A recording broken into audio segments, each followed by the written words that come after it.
What is going on, y'all? Welcome to the video. We got Julia here. Hey guys. And today we're going to take a look at 4 crucial things that you must have as a man in order to finally get access to the top 10% of women.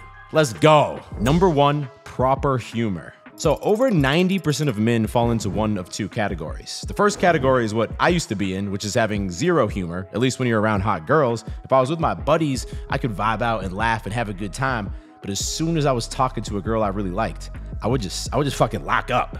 Guys like this that are so locked up are just kind of boring. Yeah, no shit. I don't think any of us think it's a good thing. It is not.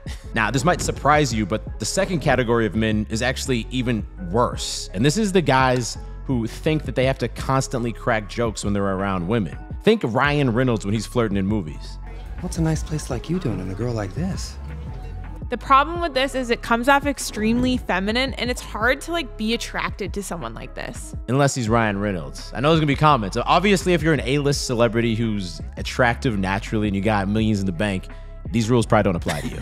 Now, I definitely have friends and this is their type of game and it does work, but it tends to work more on the 5s and the 6s, not the really attractive women that you want. It's almost like old pickup artists that they went out in the field and they did these cringy approaches where they were twirling their girl around. They could walk up to any girl and make her laugh, but you knew that these awkward guys were not actually dating these type of women. No one wants to go home with a guy like that. But what's works better for me is to never try and be funny, never be searching for the next joke to crack when I'm talking to a girl, and instead just have a normal fucking conversation. Not only is this more sustainable because now I'm just having a normal conversation with a girl, but it also puts me in more of a masculine frame because I'm not trying to get these reactions out of her and make her laugh. Number 2, strong vibes. All right, so now I want you to imagine 2 different scenarios. Close your eyes if you have to. The first scenario, think back to a time in your life when you were kind of just being a piece of shit. So maybe you were slipping up on some bad habits that you wanted to stop, like fapping or not eating a bunch of shit foods. Maybe you were going to bed later than you should, not getting enough rest. Then you were waking up tired. You weren't going after the things in life you wanted to go after, like starting a side hustle, whatever that might be. Now, in that scenario, you happen to be in the grocery store and you see an attractive girl you want to talk to. For being honest, normally those are the times you don't even make the approach because you kind of have this shame you're carrying around. Your head is kind of slouching down. You're not proud of yourself. And even if you were able to start the conversation with the girl, those are the times that it goes like shit, man. You can't hold confident eye contact. You're stuttering and mumbling over your fucking words. Now, take a breath. And let's look at scenario 2. So close your eyes and imagine a time where you were fucking crushing it. You were going after those things you wanted. You were starting that side hustle, pushing yourself in the gym every day. You were staying away from the bad habits. You feel like a boss. You got a little pep in your step.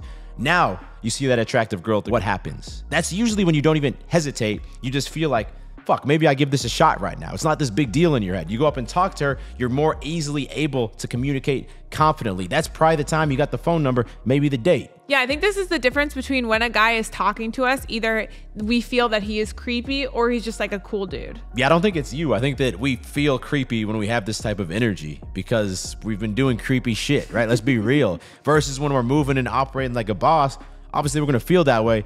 And those things naturally flow through from your energy to the way that you talk. If you think back to one time you had an amazing, confident conversation with a really attractive girl, what period of your life was that in? Was that during a good stretch or during a piece of shit stretch? This is way more important than your opener or the exact words that you say or whether or not you touch the girl or not. 100%. Now, real quick, if you're watching this, I imagine that you want more out of your dating life and you probably even are feeling ready to start actually putting yourself out there, but maybe it feels kind of hopeless. Why even try because it hasn't worked in the past? This is exactly what I help guys with in my Beast Dating coaching program. Was able to take an amazing girl out. One thing led to the next and end up being an amazing girlfriend. Thanks to the Beast program, I was able to, get a long-term relationship. Having a girlfriend now, it feels really amazing because I can get to come home to having somebody supportive by my side. So before the program, there's no way I would have been able to find a girlfriend like I have now. I've never had a person care this much about me that is willing, she goes out of her way to get me things. She knows what I'm into. I never thought I would have been able to get someone that interested in me. And these are just a few out of the over 1,000 men who've been through the program the past few years. And if you're looking to find the same type of thing in your life, then I would love to help you out. And basically how this works and what makes it different than everything else out there is the guys in the program get 5 live video coaching calls every single week with myself and the other coaches. So we're able to help them one-on-one multiple times per week. We're able to meet them in the exact scenario that they start at and help them get to the point that they're actually meeting and dating the exact types of girls that they actually want. If you want to learn more, see some more testimonials, and apply now, just go to beastcoaching.com or click that first link in description. Number 3 is your inner circle. As girls, we are totally judging you based on your friends. So if we meet your friends and they are townies, losers, doing a bunch of drugs, drinking, playing video games in their mom's basement, we're looking at you as that level, even if you're not. See, they think you're a townie, bro. I don't think other people, we're from the Boston area, so people call people townies there. That never left their hometown. They're just kind of losers. They're townies. They're townies. Yeah, it's funny because in the past, I used to think this was actually a good thing because then the girl would like compare me to my friends and think I was better. And if I had one really good looking friend, I would actually try and like hide him from the girl I was seeing because I'd be afraid she'd be more interested in him than me. And obviously, if you're starting to think like that, you're already coming from this fear-based mindset and you're already fucked anyway. Like I didn't have success with any of those girls back then. But as I've leveled up over the past 5-10 years and I've become more friends with guys who are on my path and on my level or a level ahead of me, I've noticed that it's motivated me in every area of my life, but even in my relationship with Julia, for example, if you have piece of shit friends and your girl's like talking shit to you and being disrespectful, maybe you let it slide because you're like, well, Mike's girlfriend talks to him like that all the time versus me. I know that like if Julia said something disrespectful to me, I know that my bros now would put their girl in her place so fast that subconsciously, without even thinking about it, we make that comparison. And then because of that, I behave a lot more appropriately and in a more controlled masculine way than if I didn't have friends on that level. Honestly, that's probably the biggest cheat code to life because you just correct all these bad behaviors immediately because of these subconscious comparisons you make to your friends. And number 4, the inner dialogue. So I want you to remember the last time you were about to approach a girl that was just your type, or maybe you were about to go on a date with a girl that was just your type.